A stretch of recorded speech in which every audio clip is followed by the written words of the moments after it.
na huyu mtuhumiwa alikuwa ni ambaye amefanya tukio. Sasa katika kujiani, katika harakati ya kukimbia, ndio akakutana na huyo marehemu. Umeona, akampushi, ndio akajua na yeye yule jinsi ya kunani, akajua ni mtu ambaye mmoja hapo ambaye wanafanya nini, wanayemfukuza. Ndio maana akachukua na ile tukio la kufanya kumjeruhi yule marehemu. Basi alipotoka hapo akarudi nyuma alikotoka. Hakusonga mbele. Baada ya kuona watu pale majirani wanatoka sasa kwenye majumba, ikabidi arudi nyuma alikotoka na atupe kile kisu kwenye majani. Na kile kisu kweli mpaka siku ya jana kilikutwa kwenye majani. Na mwenyewe alikiri kwamba kile kisu ni cha kwake yeye. Na kule kweli polisi alipokuwa amehojiwa, kwa sababu nilikuwepo. Umeona, aliongea kweli, mimi nimefanya tukio, nimempiga mtu kisu. Lakini sielewi iko kisu mimi nimempiga sehemu gani. Yule haoni marehemu.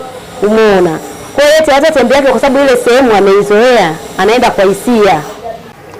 Siku ya tukio ambayo ilikuwa ni siku ya Pasaka tarehe 20 mnamo mida kwenye saa 3 usiku mpaka tuseme kwenye saa 4 nilipokea taarifa kutoka kwa majirani ambao walikuja kunipa taarifa nyumbani kwamba mdogo wako amejeruhiwa na kitu chenye ncha kali upande wa mkononi. Basi baada hapo ikabidi nitoke nje ili kuweza kwenda kuangalia hali yake na ipoje. Nilipotoka kweli nilimkuta anatoka damu nyingi mkononi, kwa sababu sikujua ni kitu chambulio lilikuwa la kisu au kitu chenye ncha kali. Basi baada hapo nikaendelea na taratibu nyingine tu za kwenda hospitali. Yeye kwa kifupi ana umri wa miaka 35, lakini alikuwa na matatizo ya macho. Alikuwa na uono hafifu kabisa, alikuwa tuseme aniaoni kabisa. Kwa hiyo ni mtu ambaye mtaratibu, ni mtu ambaye muda mwingi anashinda jirani na nyumbani kutokana na matatizo yake ya macho.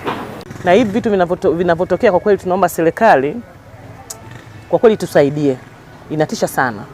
Na inatisha sana amani. Pia kuna watoto wadogo kiasi ambacho hata mpaka mzazi unaogopa, mtu anaweza akatoka hivi chochoroni akafanywa kitu chochote kibaya. Na wamekuwa watoto wengi sana sasa hivi ambao wanatishia amani na ni wadogo sana. Na hasa kwenye maeneo ya Mawenzi, karibu na soko la Mawenzi, huko kwenye vichochoro, ukipita unakuta watoto wadogo wamekaa wanavuta bange. Watoto wadogo kiangalia mpaka mtu unaogopa hata kupita. Kwa kweli kijana ambaye waliyemchoma kisu maskini alikuwa ni haoni macho. Kwa hiyo ina maana kwamba taarifa ambazo ninazo alipepesuka na kumgusa tu yule kijana. Sasa yule kijana kaona kama vile anadharaulika, asili zake kama kumchoma kisu yule kijana. Kwa kweli inasikitisha sana. Tena inasikitisha sana sana. Tulipofika hospitali kule, yule kijana kule kapata huduma, akashonwa. Mimi mwenyewe nikiwepo. Akaongeza drip ya maji.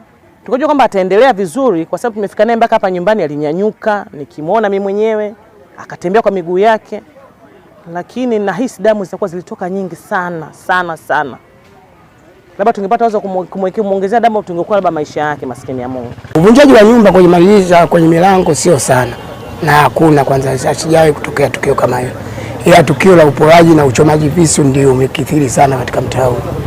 Na unatushia amani sisi kama wakazi wa mtaa huu.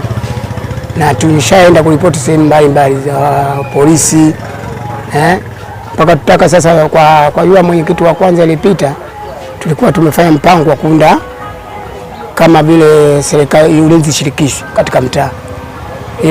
Tunajua ulinzi shirikishi lazima mpitie polisi wajue kuna taratibu za hivyo. Ndio sasa kwa mwenyekiti mpya alikuja ndio tunataka tufanye kitu kama hicho ili kunusuru mtaa huu. Hilo bwana tumepokea kwa masikitiko makubwa sana, tena sana, sio kidogo. Kwa sababu mtoto ambaye ana mabaya na watu, hususan mtu mwenyewe kwanza haoni mbali. Umeona? Haoni mbali, ni mtu ambaye yani achezi mbali na nyumbani kwake. Hata matukio hayo mpata huyu kijana tumesikitika sana. Ile tukio kwa mfululizo karibu na 3. Ila si ya kukatakata, lakini ila mauaji ni ya kwanza. Ila kwa kukatana visu hiyo tukio karibu na 3. Jeshi la polisi mkoa wa Morogoro limemkamata Christopher Raymond Simbaliana Kibobo. Huyu ana umri wa miaka 22, ni mkulima mkazi wa mtaa wa Ungubi, kata ya Kiwanja cha Ndege, wilaya ya Morogoro, kwa kosa la mauaji ya Edgar Venance Sakaya mwenye umri wa miaka 35 mkulima na mkazi wa Ungubi. Hii tukio limetokea kifo kimetokea tarehe 21 mwezi wa 4, lakini mwanzo wa tukio ni tarehe 20 mwezi wa 4 2025 mchana huko mtaa wa Mawenzi, ambapo mtuhumiwa na marehemu wote wakiwa katika hali ya ulevi waligombana na kupelekea mtuhumiwa kumchoma na kitu chenye ncha kali kwenye mkono wake wa kulia, na alifariki tarehe 21 mwezi huu wa 4 kwa maana ya jana, wakati anapatiwa matibabu katika hospitali ya rufaa ya mkoa wa Morogoro.